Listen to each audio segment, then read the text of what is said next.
네, 1번지 똑똑 함께할 두 분 소개하겠습니다. 정진환 민주당 선대위 대변인, 장성철 대구 가톨릭대 특임교수 나오셨습니다. 어서 오십시오. 네, 안녕하세요. 네, 새해 복 많이 받으십시오. 받으십시오. 설 잘 쓰셨나요? 네. 예.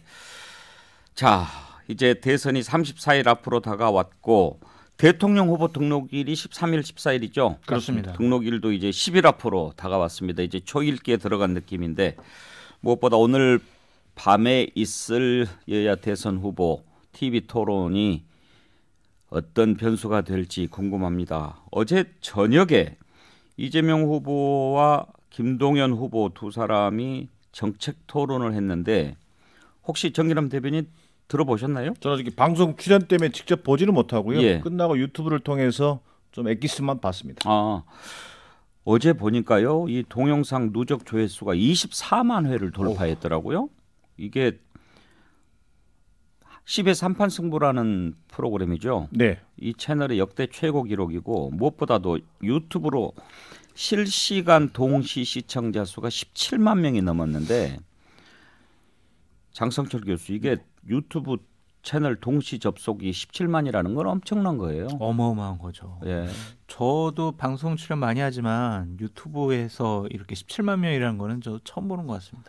그만큼 지금 토론에 대한 갈증, 그렇습니다. 이게 있다는 거죠. 역대 최고의 비호감 대선 하지 않습니까? 그리고 네거티브 공방들이 치열하게 벌어지는데 여기에 대한 국민들의 갈증이 있는 거예요. 아니 좀 정말 후보들이 진면목을 좀 보여달라. 그러려면 결국 볼 수 있는 유일한 상황이 TV 토론 외에는 없는 거거든요. 물론 각자 후보들이 언론 인터뷰를 하거나 하는 통해서 직간접적으로 노출은 되지만 직접 서로를 좀 비교해 볼 수 있고 후보들의 어떤 그 자질, 그다음에 또 태도 이런 것들을 볼 수 있는 좀 절호의 기회이기 때문에 아마 어제가 대선 첫 TV 토론이라는 상징성도 있었고 그래서 더더욱 관심이 높았던 걸로 보여집니다. 만약 이재명, 윤석열 양자 토론 성사됐으면 엄청났을 것 같아요. 그러니까 가늠할 수가 없겠는데 한 100만 넘었을 거예요. 네, 100만 넘었을 것 같습니다. 예. 네. 그런데 서로 지금 너 때문에 안 됐다 이렇게 이야기하는데 장성철 교수 보시기에는 누구 때문에 안 된 것 같아요? 저는 이재명 후보 때문에 안 됐다라고 볼 수밖에 없어요. 그러니까 TV 토론, 양자 토론을 하는데 전제 조건이 자료 갖고 오지 마. 전 처음 봤어요, 이런 거는. 그 자료를 갖고 와서 마음껏 백데이터도 증명서로, 아니 여기 이 자료에는 이런 얘기를 하셨잖아요. 예를 들면 대장동과 관련해서 인허가 서류 여기에 사인하지 않았습니까? 이런 식으로 해야 또 토론에 박진감도 있고 재미가 있는데 자료 갖고 오지 마세요. 자료 갖고 오면은 우리 TV 토론 안 해요. 이거는요 정말 처음 보는 협상 아니었다. 그래서 참 문제가 있었다라고 보여집니다. 그러니까 이 장성철 교수의 말이 틀린 얘기는 아닌데 또 하나는 그러나 또 진실을 좀 가리고 있는 부분은 있다. 예.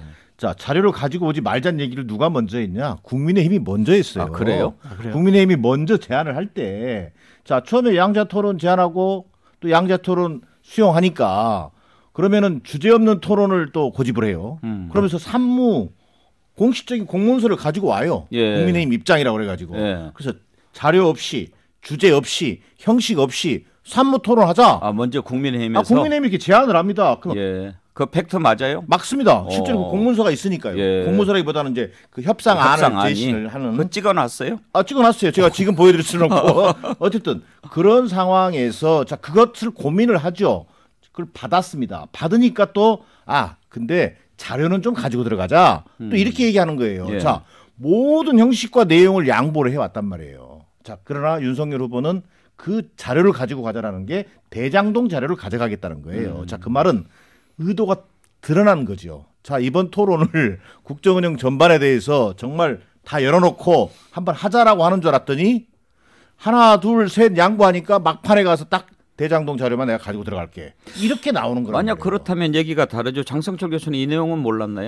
아니 봤어요. 그러니까 협상안에 사진 찍어가지고 이렇게 페이스북에 돌아다니더라고요. 봤는데 결론적으로 말씀드리면 마지막에는 그래 우리 다 그냥 민주당은 다 받아들일게요. 라고 했는데 박주민 의원이 마지막에 자료 갖고 오는 거는 안 됩니다라고 박주민 의원이 최종적으로 선언을 하고 자료 받을 거면 우리 갑니다. 그러면서 협상 깨고 나갔어요. 근데요. 그런 화면까지 있습니다. 예. 지금 이제 맨 처음에 국민의힘에서 자료 없이 하자라고 해놓고 발을 바꿨다면 그건 조금 달라지는 건데 근데 솔직히 정말로 양자 토론을 하고 싶은 생각이 두 후보한테 있었을까가 궁금해요. 어떻게 생각하세요? 그렇죠. 그런 면에서 어쨌든 국민들 앞에 양자 토론하겠다고 약속해놓고 결국 무산됐다는 의미에서는 두 당 모두 다 책임이 있는 거고 볼썽사나운 일이죠. 자, 그럼에도 불구하고 이게 토론다우려면요. 지금 물론 의혹들이 많습니다.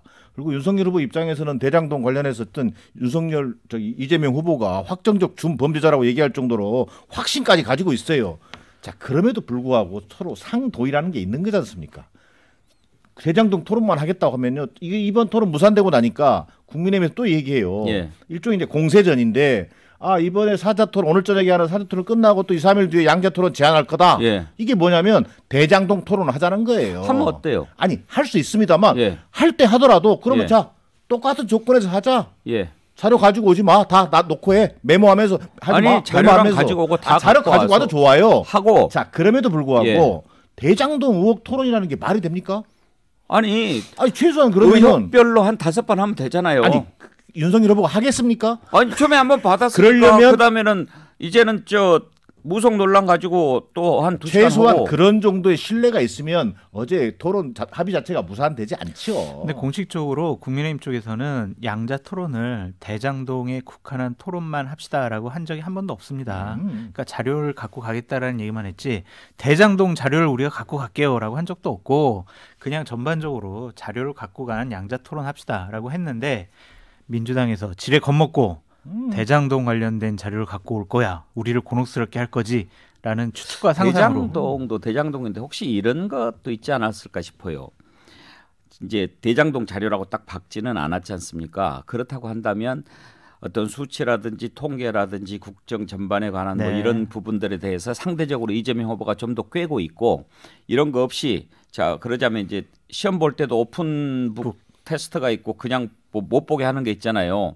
이재명 후보가 그런 점에 있어서 더 강점일 것 같으니까 책보기 없이 이렇게 하면 좀 더 유리할 것 저는 같아서. 그런 의도라면 자료가 무슨 의미가 있겠어요. 장성철 교수 얘기처럼 기본적인 신뢰라고 생각해요. 방금 얘기했던 것처럼 토론이 제대로 되려면 자 이쪽 민주당 후보 이재명 후보 입장에서는 야 이건 토론하겠다는 게 아니라 대장동 자료 가져가지고 검사 취조하듯이 하겠다는 게 무슨 토론이냐 이런 불신이 있는 거잖아요. 자 그런 거라면 서로가 자료의 반입 여부는 사실 부차적인 문제인 것이고 주관사를 정해서 서로 객관적으로 공정하게 자료를 다 가지고 들어와서 하면 되는 거예요.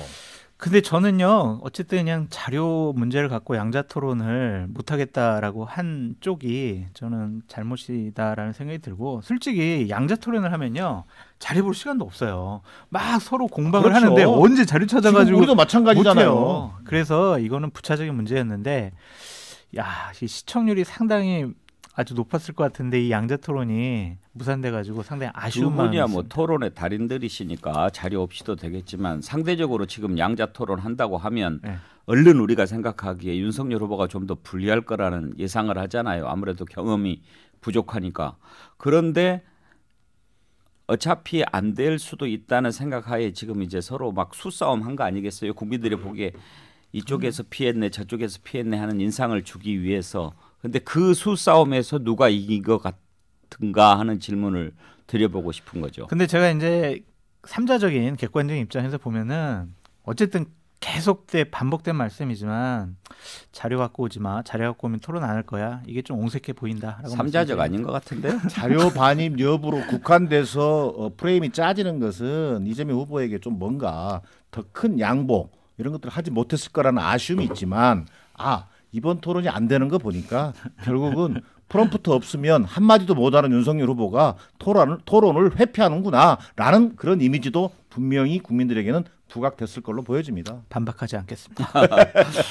그나저나 이제 오늘 밤에 8시부터 2시간 동안 맞습니다. 토론하잖아요. 오늘은 자료를 가지고 들어갑니까? 그렇습니다. 오늘은 뭐 자유 토론이기 때문에. 예. 그래서 오늘 자료 가지고 한번 윤석열 후보가 원 없이 한번 해봤으면 좋겠어요.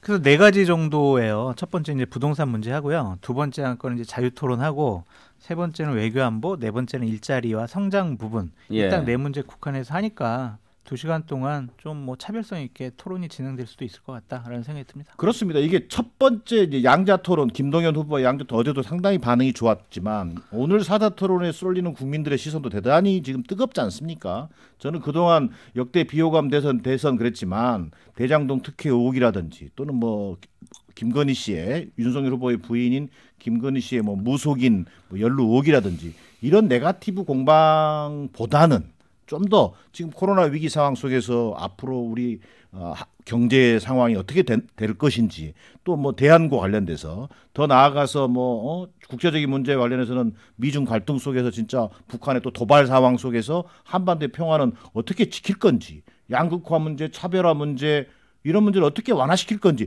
이런 문제를 가지고 정말 불꽃 튀는 정책 토론이 됐으면 좋겠어요. 그 시청률 안 나와요. 물론 시청률은 안 나올 수 있지만 그런 것들을 토대로 해서 근데 그 와중에도요. 국민들은 다 보고 있습니다. 근데 뭐 사자 토론 법정 지금 이것도 그럼 법정 토론에 들어가는 아닙니다. 겁니까? 그런 건 아니죠. 아니죠. 2월 15일 이후에 하는 건 세 차례가 법정 토론이에요. 예. 방송사가 주관하는 거니까 뭐 방송사가 이렇게 공통으로 주관하고 그러는 건데 시청률이 뭐가 중요하겠습니까? 저도 이제 정의남 선배님 말씀에 좀 동의하는 게 뭐냐면 이번 대선이 비호감 대선도 상당히 문제지만 각 후보들이 큰 담론을 제시를 하지 못하는 것 같아요. 그게 저는 상당히 큰 문제라고 예. 봐요. 김대중, 김영삼 대통령 같은 분들은 민주화라는 큰 담론이 있었고 노무현 전 대통령 국토균형 발전이라는 큰 담론이 있었어요. 이명박 대통령 경제 살리기, 그다음에 박근혜 전 대통령 같은 경우에는 복지, 경제 민주화 이런 큰 담론을 제시했는데 이번에는 그런 게 없어요. 그냥 뭐 여가부 폐지할게, 뭐 기본소득 할게 이런 거지. 정말 말씀하신 것처럼 한반도 이 문제 코로나 극복 어떻게 할 거냐, 한미 관계, 한중 관계, 뭐 북한과의 문제 이거 큰 담론이 없어요. 담론이 없는 이유가 뭐 때문인 것 같습니까? 그만한 역량을 두 분이 갖지 못했다라는 생각도 들고요. 그 다음에 각 개별적인 타겟형 공약을 하면 바로바로 지지율에 반응이 되니까 예. 그것을 좀 집중하는 것 같다는 생각이 들었어요. 이런 갈수록 부분도 혹시 생각해 볼 수 있지 않을까요? 지금 이제 2030 세대가 표심을 좌우한다고 하지 않습니까? 그러면은 2030을 타겟팅으로 한 그런 선거 캠페인을 하게 될 텐데 2030의 일반적인 특징이 어떤 그 즉각 수용성 네. 이런 게 있잖아요. 그런 것을 자꾸 이제 그 이준석 대표라든지 이런 젊은 세대가 거기에 맞춤으로 막 그렇죠. 개발을 하는 거잖아요. 맞습니다. 그런 수용자적인 측면, 수용자 측면에서도 한번 생각해 볼 필요도 있을 것 같아요. 담론의 실종. 그것도 맞습니다. 왜냐하면은 많은 분들이 이제 유튜브 같은 것을 보고 각 후보들의 정책을 알 수가 있는 건데 길어지면은 또 안 보더라고요. 예. 그러니까 짧게 하는 것들에 관심을 집중하고 있는데 그래도 대통령이 되겠다는 분이라면 대한민국을 어떻게 이끌어 가겠다라는 철학, 비전, 가치관 이런 것들이 국민 앞에 분명히 내보여져야 되는데 그럼요. 아쉬워요. 그렇죠. 예를 들면 저는 이제 그런 것들을 뭐 여야 할 것 없이 좀 더 신중할 필요가 있다. 국가 지도자가 되겠다는 사람이 이를테면 공약을 한 줄로 제시하면서 거기에 따른 여러 가지 또 비판적 내용도 있을 것이고 대안들이 검토가 돼야 되는 거거든요. 그런 것들을 툭 던져놓고 거기에 따라서 어떤 선거 표심이 쫙 이동하는 걸 또 즐기고 그러면서 결국 선거라고 하는 게 표장사만 하면 된다. 라고 하는 관점으로 전락시킨 부분은 분명히 저는 반성해야 된다. 아니 반성하는 건 맞는데 왜 따라하세요? 따라하는 문제가 이게 서로 나쁜 건 서로 배우는 측면이 있어요. 근데 그것은 서로가 진짜 어떻게 보면 언론의 역할이라든지 또 정치의 역할이라는 것들이 그걸 좀 나는 그래서 이번 TV 토론 같은 경우가 중요한 계기가 될 거라고 보는 거예요. 그런 비정상의 대선을 좀 정상화시키는 계기가 됐으면 좋겠다는 생각인 거죠. 거대 담론 실종은 아쉬운 부분이긴 한데 그걸 꼭 비판적인 입장으로 봐야 하는가는 저도 좀 의문입니다. 왜냐하면 바뀌고 있거든요. 이게 바뀌고 있는데 우리가 무조건 항상 공급자적인 측면에서만 바라볼 일은 아닐 수도 있다. 요즘에는 제가 좀 보면 정답이 없는 것 같아요. 이제. 그래도요 이렇게 이제 어떤 후보가 있으면은 각 진영에서 반대하고 찬성하고 하는데 그래도 국민들이 야, 저 가치관과 철학은 정말 우리가 반대 진영에 있지만 정말 존경할 만하고 야, 저 맞는 말 같다라고 생각해야 될 부분이 있거든요. 근데 그런 부분들이 좀 없어서 너무 좀 안타까워요. 그러니까 이게 어떻게 보면은 그 젊은 세대라든가 또 선거 양태 자체가 표를 쫓아가는 포퓰리즘 경향을 여야가 다 보인다 하더라도 저는 좀 마지노선은 지켜져야 된다. 예. 이를테면 편견, 차별 이런 것들을 주제로 해서 편가르기를 한다든지 뭐 갈라치기를 한다든지 이런 것만은 좀 국민들이 냉정하게 공감합니다. 뭐 판단해줄 필요는 저는 있어 보입니다. 그래요. 그래도 이렇게 좀 경험이 있고 경륜이 있고 이런 분들이 확실한 중심을 잡고 얘기는 해줘야지요. 무조건 유권자들이 뭘 원하는가 그것에 눈높이를 맞춰야 되지만 거기 입맛에만 맞추려고 하는 것은 좀 문제가 있죠. 그게 대표적인 중후 정치로 가는 거예요. 그럼 예, 여론조사 예, 결과대로만 하면 되는 거예요. 그러나 여론조사 결과가 아닌 국정 운영이라고 하는 것은 정말 복잡 다단한 거잖아요. 그런 고민들이 좀 서로가 녹아 들어가야 되는데 그런 부분이 좀 될 수 있도록 방향을 잡아주는 게 우리 지식인 사회의 역할이라고 보는 거죠. 그래서 저는 윤석열 후보 측이 좀 아쉬운 게 뭐냐면 공정정의 상식 이런 나라를 만들겠다라고 했거든요. 근데 이건 정말 큰 담론이라고 보여졌는데 약간은 그 부분이 가족과 관련된 부분의 대응에 있어서 상처를 받은 부분이 좀 저는 상당히 안타깝게 생각을 예. 합니다.